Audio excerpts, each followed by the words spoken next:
ଏହି ଭିଡ଼ିଓରେ ମୁଁ ଆପଣଙ୍କୁ କହିବି ଆପଣ କିପରି ଆପଣଙ୍କ ମୋବାଇଲ ମାଧ୍ୟମରେ ଓଲ୍ଡ ଏଜ୍ ପେନ୍ସନ୍ରେ ଆପ୍ଲାଏ କରିପାରିବେ। ବାର୍ଦ୍ଧକ୍ୟ ଭତ୍ତା ଯଦି ଆପଣଙ୍କୁ 60 ବର୍ଷ ହୋଇସାରିଲାଣି କିମ୍ବା ଆପଣଙ୍କର ବାପାଙ୍କର କିମ୍ବା ଆପଣଙ୍କ ଫ୍ୟାମିଲିରେ କାହାକୁ 60 ବର୍ଷ ହୋଇସାରିଲାଣି ତେବେ ଆପଣ ଏହି ବାର୍ଦ୍ଧକ୍ୟ ଭତ୍ତା ପାଇଁ ଆପ୍ଲାଏ କରିପାରିବେ। ଏଥିପାଇଁ ଆପଣଙ୍କୁ କୌଣସି ପ୍ରକାର ଜନସେବା କେନ୍ଦ୍ରକୁ ଯିବାକୁ ପଡ଼ିବ ନାହିଁ। ଆପଣଙ୍କ ପାଖରେ ଯେଉଁ ସ୍ମାର୍ଟଫୋନ୍ ରହିଛି ସ୍ମାର୍ଟଫୋନ୍ ଜରିଆରେ ଆପଣ ଆବେଦନ କରିପାରିବେ। ମୁଁ ଆପଣଙ୍କୁ ପୁରା ପ୍ରୋସେସ୍ ଏହି ଭିଡ଼ିଓ ମାଧ୍ୟମରେ କହିବି। ଯଦି ଆପଣଙ୍କର ଜାଣିବାର ଅଛି ଆପ୍ଲାଏ କରିବାର ଅଛି ତେବେ ଆପଣ ଭିଡ଼ିଓକୁ ଆଗକୁ ଦେଖିପାରିବେ, ନହେଲେ ଆପଣ ବ୍ୟାକ୍ କରିପାରିବେ। ଦେଖନ୍ତୁ ଆପଣଙ୍କୁ ଏଇ ଯେଉଁ ୱେବସାଇଟ୍ ଦେଖିବାକୁ ମିଳୁଛି ସ୍କ୍ରିନ୍ରେ ଦେଖୁଛନ୍ତି, ଏହି ୱେବସାଇଟ୍ର ଲିଙ୍କ୍ ଆପଣଙ୍କୁ ଡିସ୍କ୍ରିପ୍ସନ୍ ବକ୍ସରେ ମିଳିଯିବ।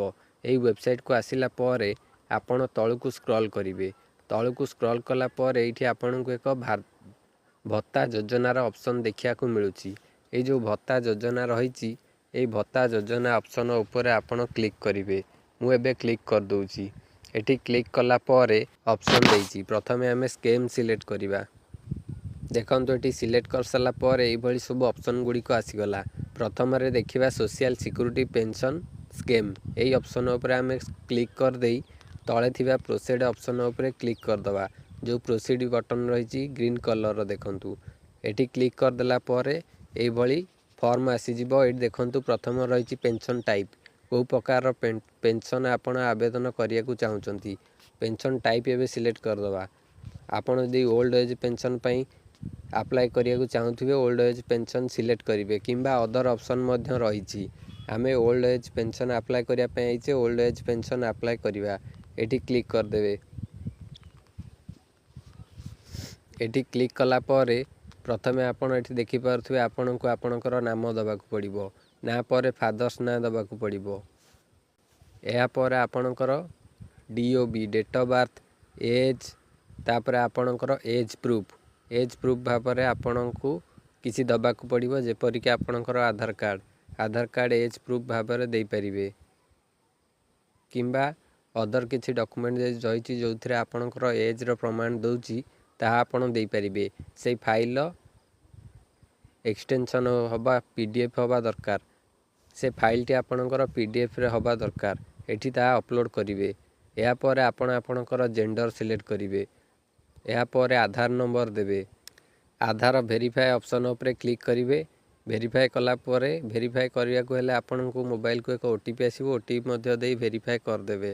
ଏହାପରେ ରହିଛି ଆଧାର ସ୍କାନ୍ କପି। ଆପଣଙ୍କର ଆଧାର କାର୍ଡ଼ର ଫଟୋ ଏଠି ଅପଲୋଡ଼ କରିବେ PDF ଫାଇଲ୍ ଆକାରରେ।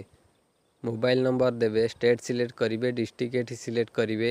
ଏଠି ଆପଣଙ୍କର ଏକ ଫଟୋ ଅପଲୋଡ଼ କରିବେ, ଯାହାକି JPG କିମ୍ବା JPEG ଫର୍ମାଟରେ ହେବା ଦରକାର। ଆପଣଙ୍କର ସବ୍ ଡିଭିଜନ୍ ଆଡ୍ରେସ୍ ଟାଇପ୍ ଏଠି ସିଲେକ୍ଟ କରି ଆଡ୍ରେସ୍ ମଧ୍ୟ ଦେଇଦେବେ। ଏହାପରେ ପିନ୍କୋଡ଼୍ ନମ୍ବର ଏଠି ଦେବେ। ସୋସିଆଲ କ୍ୟାଟେଗୋରୀ ଆପଣଙ୍କର କ'ଣ OBC, ଜେନେରାଲ, SC BC ଯାହା ବି ଆପଣଙ୍କର କ୍ୟାଟେଗୋରୀ ରହିଛି ତାହା ଆପଣ ଦେବେ। ଏହାପରେ ଆପଣଙ୍କର ଇନକମ୍ ସାର୍ଟିଫିକେଟ୍ କିମ୍ବା RI ରିପୋର୍ଟ କିମ୍ବା BPL କାର୍ଡ଼ ତାହା ଏଠି ଅପଲୋଡ଼ କରିବେ। ତାପରେ ରହିଛି ଆଡ଼ିସନାଲ୍ ଡକୁମେଣ୍ଟ। ଯଦି ଆପଣଙ୍କର କିଛି ଆଡ଼ିସନାଲ୍ ଡକୁମେଣ୍ଟ ରହିଛି ତାହା ଅପଲୋଡ଼ କରିପାରିବେ, କିମ୍ବା ଏହା ବାଧ୍ୟତାମୂଳକ ମଧ୍ୟ ରହିନି। ଏହାପରେ ରହିଛି ଆପଣଙ୍କର ସିଗ୍ନେଚର ଅପଲୋଡ଼ କରିବେ। ତାହା ଯଦି PDF ଫାଇଲ୍ରେ, କିମ୍ବା ଆପଣ ଯଦି ଟିପ ଦେଉଛନ୍ତି ଟିପ ଚିହ୍ନ ମଧ୍ୟ ଅପଲୋଡ଼ କରିପାରିବେ ଫଟୋ ଉଠେଇକି PDF ଫାଇଲ୍ର କପି। ତାପରେ ରହିଛି ବ୍ୟାଙ୍କ ଆକାଉଣ୍ଟ ଡିଟେଲ୍। ଆପଣଙ୍କର ଯାହା ବି ବ୍ୟାଙ୍କ ଆକାଉଣ୍ଟ ଡିଟେଲ୍ ରହିଛି ଏହାକୁ ଫିଲ୍ଅପ୍ କରିଦେବେ। ବ୍ୟାଙ୍କ ଆକାଉଣ୍ଟ ଏଠି ଆପଣଙ୍କର ଆକାଉଣ୍ଟ ଟାଇପ୍ ସିଲେକ୍ଟ କରିବେ। ଆକାଉଣ୍ଟ ହୋଲ୍ଡର ନାଁ, ଯାହା ଆକାଉଣ୍ଟ ତାର ନାଁ ଦେବେ ଯିଏ ଆବେଦନ କରୁଥିବେ। Account number, IFSC code, choose bank select କରିବେ।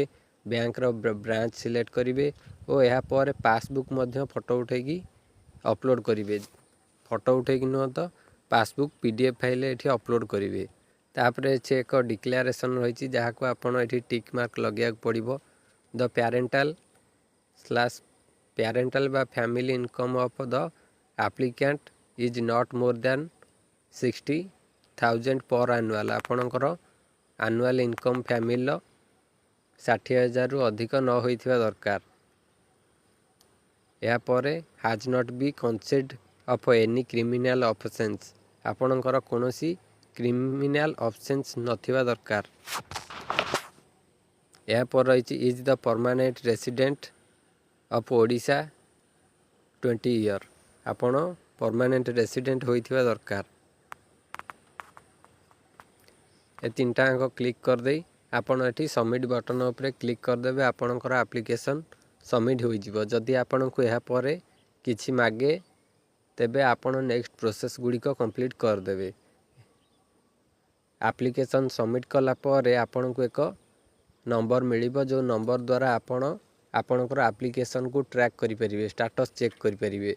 आपण को नेक्स्ट वीडियो रे कहिबी आपण किपरि आपणकर एप्लिकेशन स्टेटस टी को ट्रैक करि परिबे, आपणकर अप्रूव होइछि कि पेंडिंग अछि एहा किपरि चेक करिवे एहा ऊपर आपण को कहिबी।